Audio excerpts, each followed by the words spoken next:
Hi everybody, I'm Alessia and today I will tell you some curiosities about one of the most prosperous historical period of our human existence.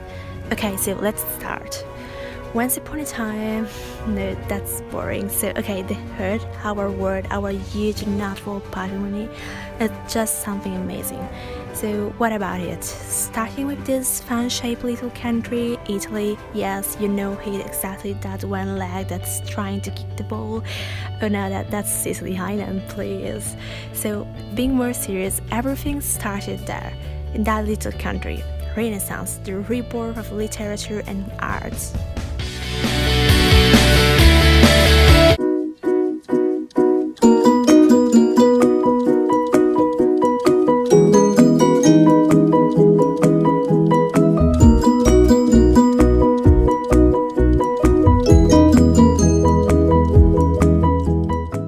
Italian post-medieval wealthy cities were perfect for the development of this new movement, the Renaissance. So cities as Pisa, Genoa, Milan, Rome, Venice became inevitably center of intellectual and artistic expression.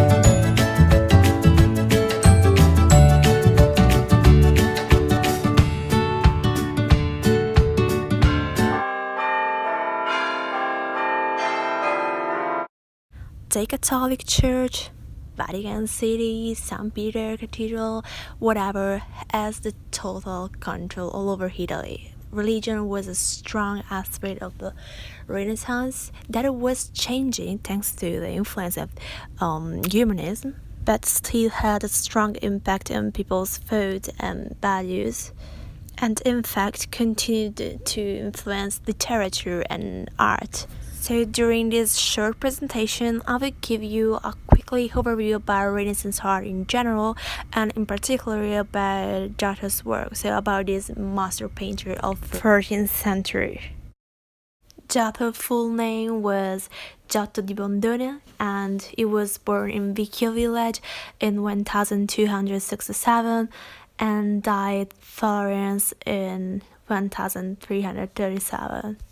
So, as we know that Francesco Petrarca was the father of Renaissance literature, we can say that Giotto was the father of Renaissance in art. He was the earliest painter that made realism and human feelings representations part of his paintings.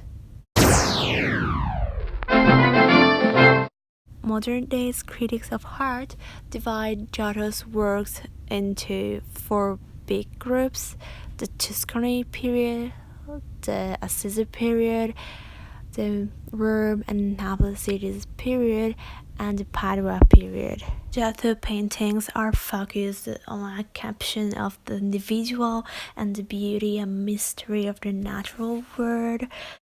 In all Giotto's works, human beings are the exclusive subject matter. They act with dedicated passion their parts in the great Christian drama of sacrifice and redemption. Giotto was a much sought-after artist. He appears in work by his contemporary Dante as well Boccaccio or Giorgio Vasari. So Dante in the Divine Comedy talks about a Cimabue relation, and he said Cimabue failed to hold the feet in painting but knew Giotto as the cry, so that the fame of Cimabue is obscured.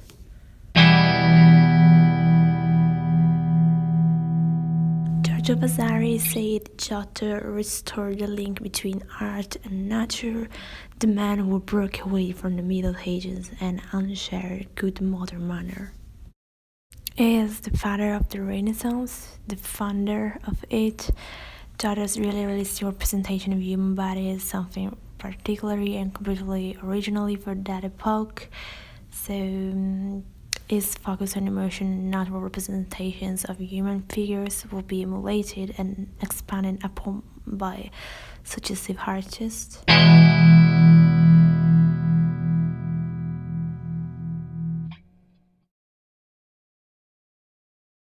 His most important works are the New Bell Tower in Florence Duomo Cathedral, as example of sculpture, and as example of painting is definitely his Padua period, where he did decoration of Scrovegni Chapel with the Virgin Annunciation, life, and a lot of fresco cycle about life of the Virgin, life of Christ, one of the supreme masterpieces of the early Renaissance.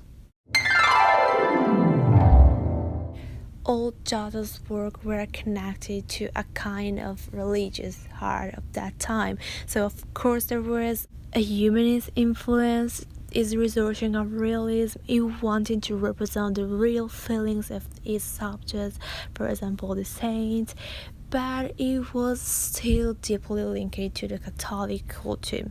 So for example, all places are most like chapels, church, etc., and there is always harmony, regularity, and order in his paintings, the perfection of Catholic Church, of his dogmas.